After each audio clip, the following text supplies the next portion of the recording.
美国国家安全顾问欧布莱恩表示，中国对待东突厥散穆斯林的行为接近种族灭绝。欧布莱恩16日在阿斯彭研究所的一个网上活动发言，提到北京打压维吾尔等问题。他形容，如果不是种族灭绝，东突厥散的处境与种族灭绝相近。美国海关与边境保护局曾在6月暂扣一批来自东突厥散的发型产品，指货品可能属强迫劳工制成的真发产品。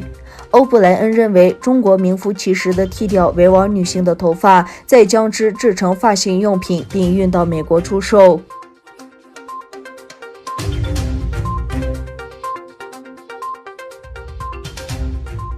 经济学家杂志在报道阿德里安曾次提供的数据的基本上发表了一篇题为《破坏维吾尔人反人类罪行》的文章。文章指出，到2019年底，已经有88.500万名儿童入学了喀什省和刹车县的寄宿学校，自2017年以来增加了近38.3万名。在2018年，这些学生中有9500多名被归类为单人困难和双倍困难。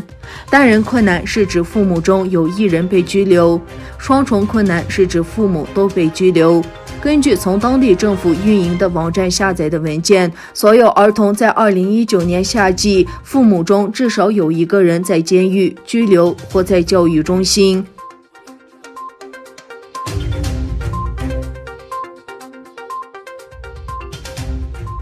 美国国务卿蓬佩奥要求在年底前关停在美国的孔子学院。对此，中国外交部新闻发言人赵立坚周五表示，这是出于破坏中美人文和教育交流合作，严重违背两国民意。美国国务院和教育部在写给高等教育机构的一份信中提到，中共维权政府对美国校园的恶劣影响是一个真实、日益增长的威胁。孔子学院被标榜为中国语言和文化学习中心，但越来越多的证据表明，孔子学院也是中国恶意影响以及中共在美国校园进行宣传的工具。信中还说，孔子学院的存在以及随之而来的北京资助，可以为学院提供财政和其他激励，以避免批评中国的政策，并可能对机构的教员施加压力，要求其进行自我审查。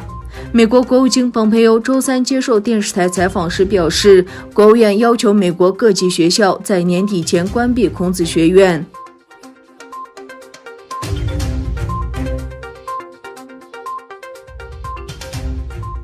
在深圳特区成立40周年的纪念大会上，习近平的健康状况备受关注。中国国家主席习近平11月14日在深圳经济特区建立40周年庆祝大会上发表讲话。根据中国官媒央视的直播画面显示，习近平在大会上的讲话长约52分钟，但在倒数7分多钟时，习近平突然多次咳嗽，持续时间甚久，引起台下不少与会者注意。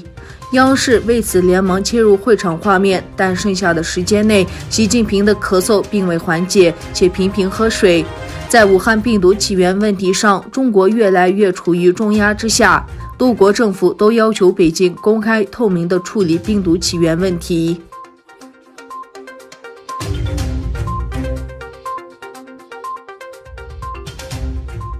在大选过后持续不断的示威抗议下，吉尔吉斯斯坦总统热恩别科夫本周四宣布辞职，希望以此来避免流血冲突。自从该国10月4日的议会选举以来，反对派持续走上街头抗议，示威者冲击政府大楼。压力之下，该国当局不得不宣布这次选举结果无效。热恩别科夫10月15日说，他希望通过自己的辞职来避免示威者与当局之间可能出现的流血冲突。据路透社报道，热恩别科夫说，如果局势恶化，当局将不得不使用武力，会出现流血伤亡。我不想成为吉尔吉斯斯坦历史上一个造成流血伤亡、朝自己的公民开枪的总统。